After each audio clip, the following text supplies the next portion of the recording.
Howdy, y'all. This is JR Gonzalez with episode number 9 of Rancho La Mariposa.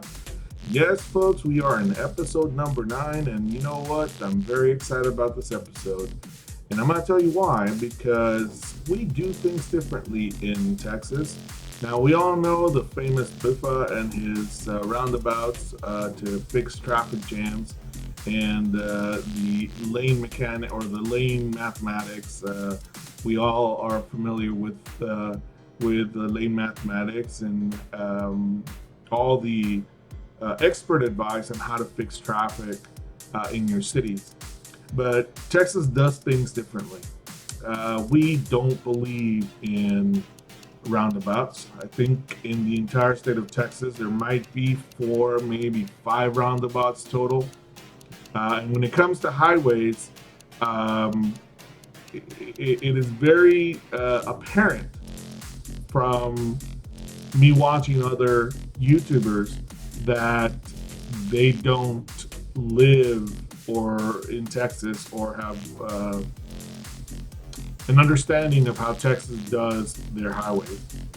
So I wanted to show you how we in Texas and our Texas engineers deal with large amounts of traffic and highways.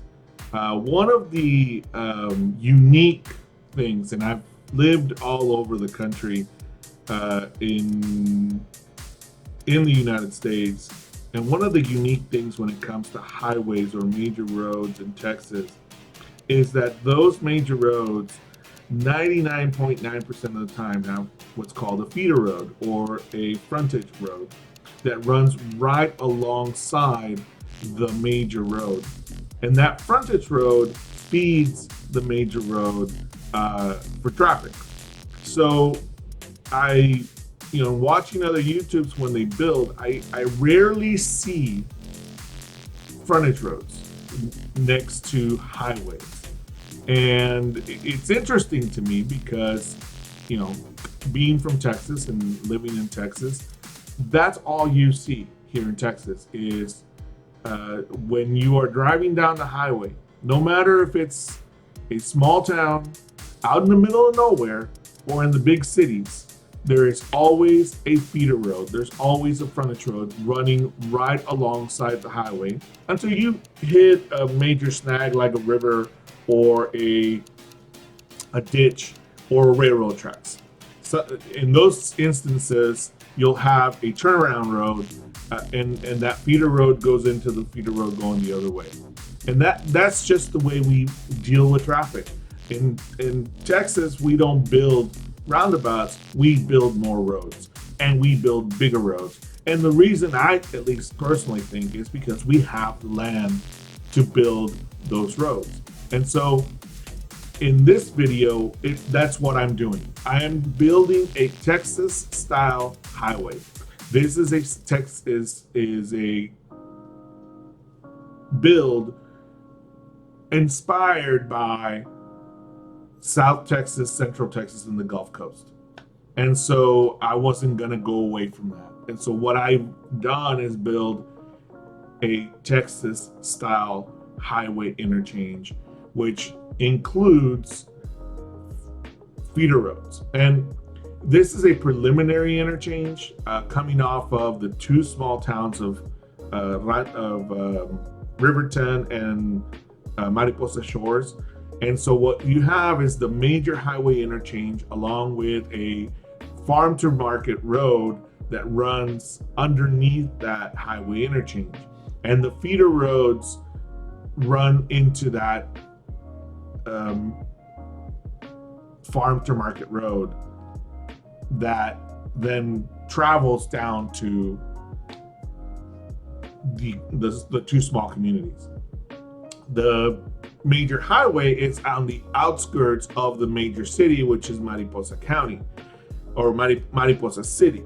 So what we're going to do is eventually this will be what's considered in Texas a loop road that will run around the outside of the city and encompass not the old town, but the oldest parts, or maybe will be encompass the entire major city and basically make it a big old circle for all intents and purposes. And so that will be that highway will be the outskirts of the city.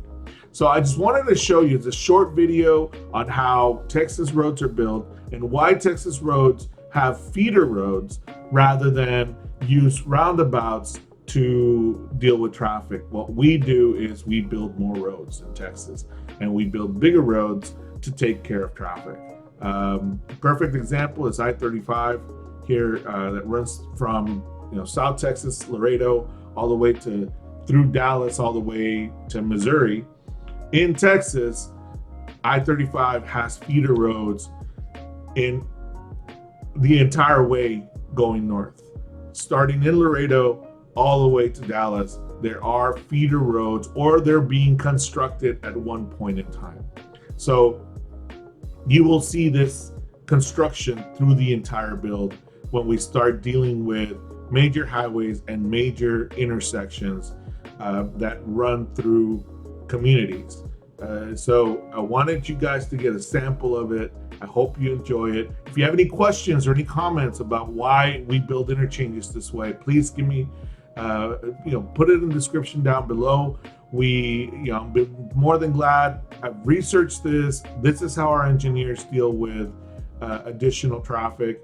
Like I said, roundabouts, are non-existent in Texas. We do lane mathematics for all of these feeder roads, and I'm working on lane mathematics. We also do the interchange mechanics, which means there's dedicated lanes for left and right turning. There's a dedicated lane to go forward. Most of these not interchanges, but the at the crossroads, there's lights for traffic to move forward. So I just wanted you to get a glimpse at what is in store for the future, and when it comes to dealing with traffic and major roads. Might not be the most efficient way of dealing with traffic, but it is the Texas way, guys. So if you have any comments, any suggestions, if you want to tell me how wrong these intersections are in Texas, please feel free to comment down below. If you want to learn about as new videos come out, please subscribe to the channel, click on the bell, and you'll get notified every time we upload new videos. We try to upload every Wednesday. Sometimes IRL stuff gets in the way and we're unable to, but we will do our best to do so. But your comments are greatly appreciated, and we really do hope that you give us some feedback. What do you want to see next? Where do you want us to go? How do you want us to build out these communities? In the next video, hopefully, we'll be touching on Texas industry and how we build industrial parks. Guys, I do appreciate your help. Please subscribe, like the video if you like it, and I'll leave you with the rest of this time lapse, which is a very short time lapse and a very short. It's not a cinematic, but it is a real-time version of the interchange and how it's going to work. And in a future video, we'll see the interchange in its full glory. Once again, guys, thanks a lot for being here, and we'll see you on the next one. Adios.